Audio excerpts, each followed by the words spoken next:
Eux aussi ont travaillé ensemble sur une problématique bien précise, celle de développer la télésanté au profit des îles éloignées. C'est la volonté du CHPF qui souhaite intégrer ce système au projet d'établissement prévu pour 2023. L'idée est d'apporter son expertise en soins et de compléter ou renforcer ses compétences auprès d'autres établissements de santé. Le centre hospitalier du Taonnet, en partenariat avec des établissements de l'Hexagone, a donc organisé une mission d'accompagnement en ce sens. Elle a pris fin aujourd'hui. Pour en parler, nous recevons François Rouanet, neurologue au CHU de Bordeaux et membre de cette mission. Yorana. Merci beaucoup d'être avec nous. Alors, quel est le bilan de cette mission ? Alors peut-être avant de faire le bilan, il est important de préciser ce que c'est la télésanté. C'est avant tout une organisation des soins qui permet à un médecin de faire une consultation pour un patient qui est éloigné de lui. Ça lui permet aussi de parler avec un autre médecin pour échanger, c'est ce qu'on appelle la téléexpertise. Ça permet à un radiologue d'interpréter un scanner à distance, c'est la téléradiologie. Ça permet à une infirmière de guider les soins pour faire un pansement, on appelle ça les télésoins.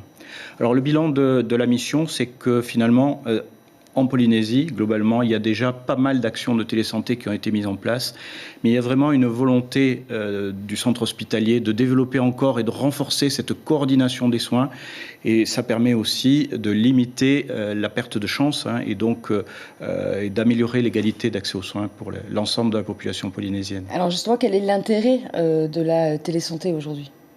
C'est ça, c'est de réduire les distances et donc d'apporter la compétence médicale au plus près du patient, à quelque endroit qu'il se trouve. Et ça permet aussi de limiter le nombre d'évacuations sanitaires qui sont tout à fait très nombreuses et tout à fait coûteuses pour le pays. Ouais, absolument. Tout à fait. Alors justement, est-ce que la télésanté est la solution pour un territoire tel que la Polynésie, qui est éparpillé quand même sur une zone assez importante ? Est-ce que la télésanté, c'est la solution ? Ça n'est une. Il y en a d'autres. On ne se passera jamais de la proximité de personnel soignant. On a toujours besoin d'un soignant à proximité, quel que soit son niveau de compétence.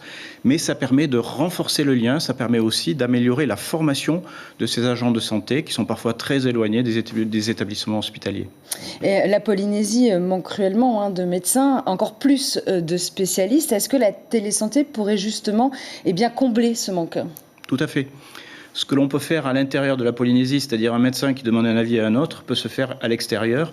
Un médecin de Polynésie, où qu'il se trouve, peut demander l'avis à un autre médecin qui peut être en métropole, en Nouvelle-Zélande, en Australie, je ne sais pas, ou n'importe où.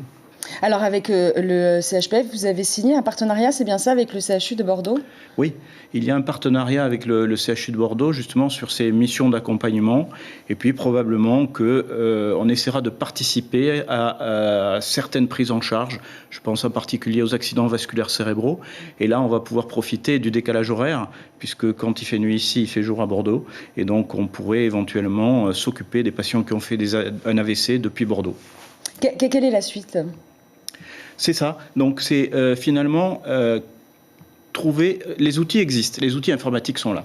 Ce qui manque, c'est l'imagination, trouver les organisations pour porter la santé au plus grand nombre de patients polynésiens. En France, j'imagine que c'est en place déjà depuis quelques années. Alors du coup, quel est un peu déjà le bilan en France et peut-être des choses à revoir, peut-être avec la spécificité de la Polynésie ? Alors oui, il y a beaucoup d'actions de télésanté qui sont développées en France, mais une fois encore, ça ne remplace pas le contact.